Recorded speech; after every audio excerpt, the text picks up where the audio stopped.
जम्मू श्रीनगर कौमी शाहराह आज छठे रोज भी गाड़ियों की आमदोरफ्त के लिए बंद है। हाल ही में हुई बर्फबारी के बाद शाहराह पर कई मकामात पर बर्फानी तोदे और जमीन खिसकने के वाकयात पेश आए थे, जिसके बाद शाहराह पर गाड़ियों की आमदोरफ्त बंद कर दी गई थी।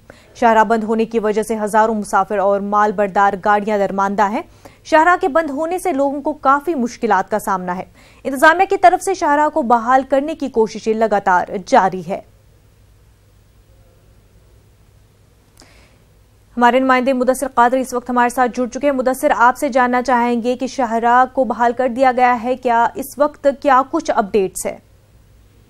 जी बिल्कुल मुनज़्ज़म, आपको बता दूं कि जिस तरह से जो हालिया बर्फबारी हुई थी तो उसके बाद जो जम्मू श्रीनगर कौमी शाहराह है वो आज छठे रोज भी ट्रैफिक आमदोरफ्त के लिए बंद है।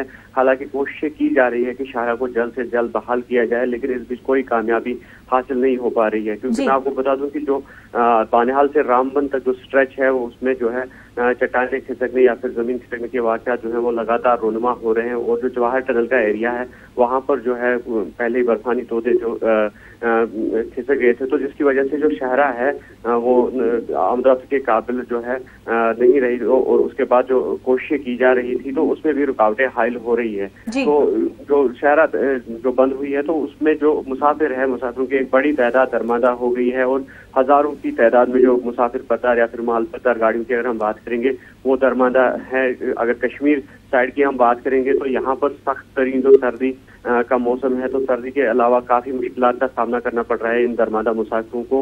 और जबकि जो पैसे या इनकी माली जो हालत है वो भी मुश्किलात में मुब्तला हो रहे हैं और जो इनके पैसे वगैरह थे वो भी खत्म हो रहे हैं। तो इस बीच एक खुशाइन कदम ये है कि कश्मीर के जो मकामी लोग हैं वो सामने आ रहे हैं। जैसे कि न्यूज़ 18 ने एक रिपोर्ट भी नशर की थी और उसमें हमने दिखाया था कि किस तरह से लोग जो है सामने आ रहे हैं और जगह जगह पर जो लंगरों का कयाम किया जा रहा है। और जो अद्वियात वगैरह है NGO की तरफ से वो भी इन दरमांदा ड्राइवरों और मुसाफिरों में तकसीम की जा रही है। और ये कोशिश की जा रही है कि जो जिस तरह से ये मुश्किलात से जूझ रहे हैं और उन मुश्किलात का किसी न किसी तरीके से इजाला किया जाए। और दूसरी जानिब जो दरमांदा मुसाफिर है उनका साफ तौर पर ये कहना है कि इंतजामिया की जानिब से उनकी मदद या फिर ताउन के लिए कोई खास कदम नहीं उठाया जा रहा है।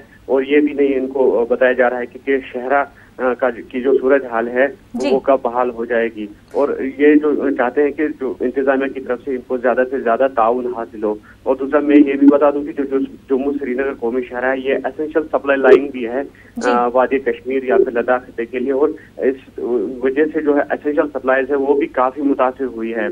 चाहे शेफ खुर्दनी की बात करेंगे या फिर जो गोश्त वगैरह, तो उसकी किल्लत ज्यादा पैदा हो गई है यहाँ पर। और कहीं कहीं पर जो है ब्लैक मार्केटिंग की खबरें भी मौसूल हो रही हैं। और हाल ही में जो इस तनाजुर में डिविजनल कमीशन कश्मीर ने एक हुक्मनामा भी सादिर किया था जिसमें जो पेट्रोल पंप ओनर से उनको हिदायत दी गई थी कि वो ईंधन की फरोख्त जो है वो कम से कम करें। बहुत बहुत शुक्रिया आपका तफसीलात फराहम करने के लिए।